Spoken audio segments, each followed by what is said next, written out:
But that is a shitty moment when you eat a giant edible that someone made at home and you realize when it starts to hit that it was stronger than they told you, and they almost thought they were doing you a favor by being like, look, it's even more than you thought. And it's like, well, but this, no, like now I'm almost scared.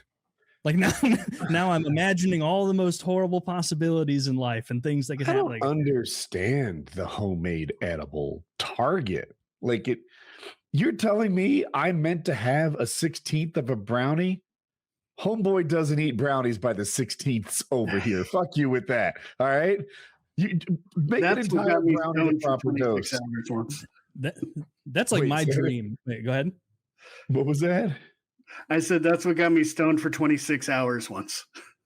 Yeah, too big of a brownie. What I cut it in fourths. Was it brownie? But it was like a medical. It was from a medical dispensary in California back when you had to have a medical card, and I was not. I didn't have much knowledge, and it wasn't well regulated back then. So yeah, I took a fourth of a brownie, and I was gone for 26 hours. Too much sometimes.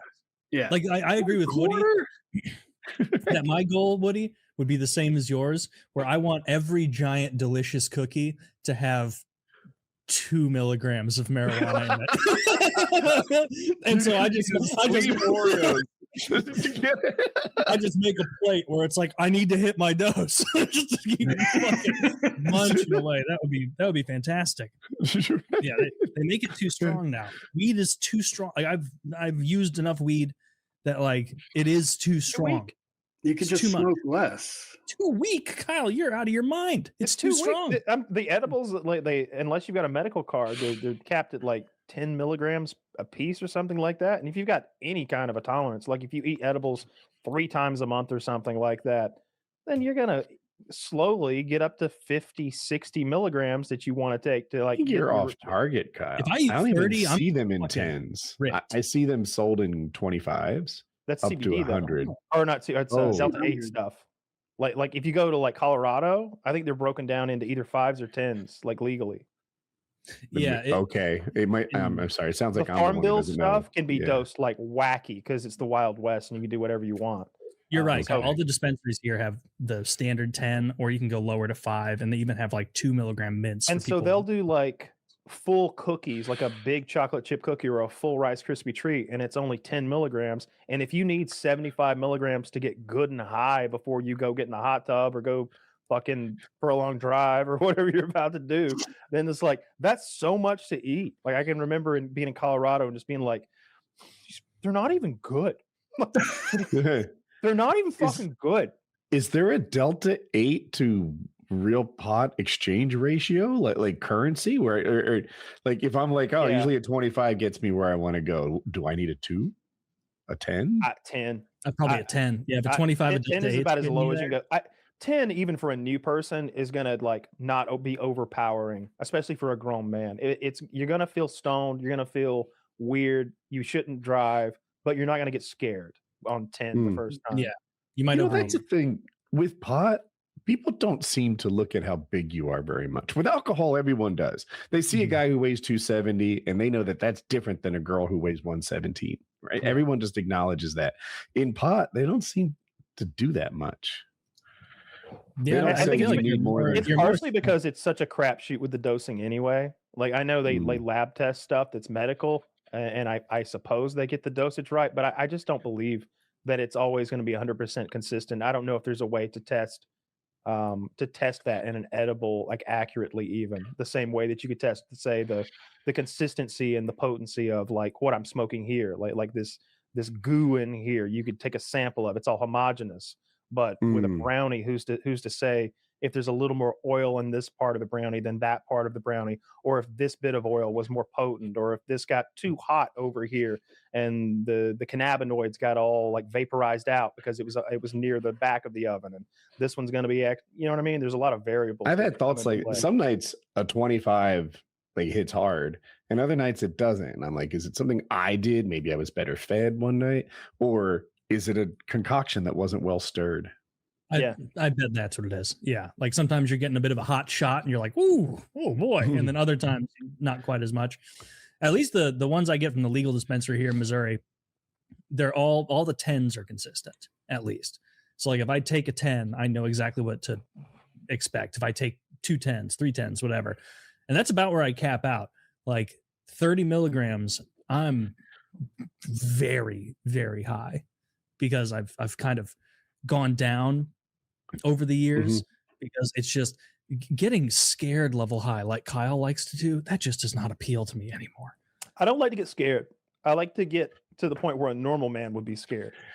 But not you, because you're a gladiator. You're a Titan. I've been there so many times before. I'm like that Alex Honnold guy who like free solos mountains. Yeah, I'm afraid, but I've been here before and I've mastered those fears. I do the same thing. Like by scared, I just mean an unpleasant high. Like I'm never gonna get too high. What makes it unpleasant is like you're be like actually afraid because I know, like I've been in that mix before. It's like just eat your way through to the other side. So I've gotten so high plenty of times that like time dilation comes into play. Like I'm losing track of time constantly. Like I can't get my hands wrapped around it, and as soon as I do, I lose my grip and it runs away from me again. Like I'll be sitting there watching the TV, watching the Trailer Park Boys, and I'm like, okay, this is the Bumblebee episode. They're about to get caught. Randy's about to get caught in the Bumblebee suit and with Mr. Leahy. And then it's like, whoa. And it's like 5 minutes later. And I'm like, oh, where'd my 5 minutes go? And then it's 3 minutes later. I'm like, where'd that time go? And then like time is like running away from me and I'm not able to. And I think that my brain isn't like the typewriter that's keeping track of like what happens minute to minute. Is like not your stenographer is out to lunch. He's not. Yes, my stenographer's out to fucking lunch for like minutes at a time, and it can be very scary. I'll get that like if I get too high edibles. And I'm like watching some show I've seen like Seinfeld. I will sometimes be like, "Oh, sick! This is the episode where Kramer gets harassed by those gay guys for not wearing the pin for the AIDS run," and he does, and then it'll feel like 2 hours later, and they're still like, "Why won't you put on the pin? Huh? Why won't you put on the pin?" And I'm like, "Oh my god, is this like a 2-hour episode? Where's this going?" It's like, homemade edibles are like that. Like the times I've gotten like the most scary high have always been homemade edibles.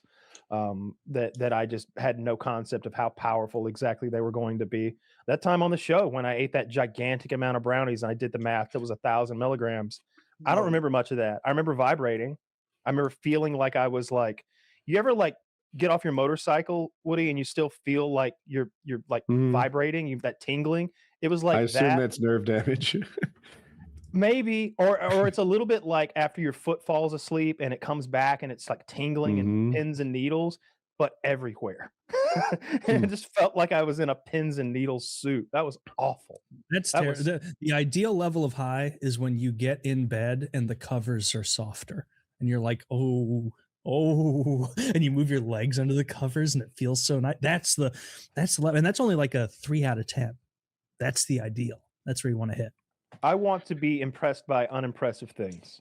Like I like to get good and high if I'm going to like the aquarium, because every otter, every little fucking clownfish. That's a shiny ass doorknob right there. Being high, like with the advent of like AI videos and everything, like being high on Twitter late at night, and like you come across a video where it's like Jeffrey Epstein saving Charlie Kirk, and then they do like a Jai Ho style end of an Indian movie song and dance, and I'm like, what's happening? Like, you're just so flummoxed by the whole situation.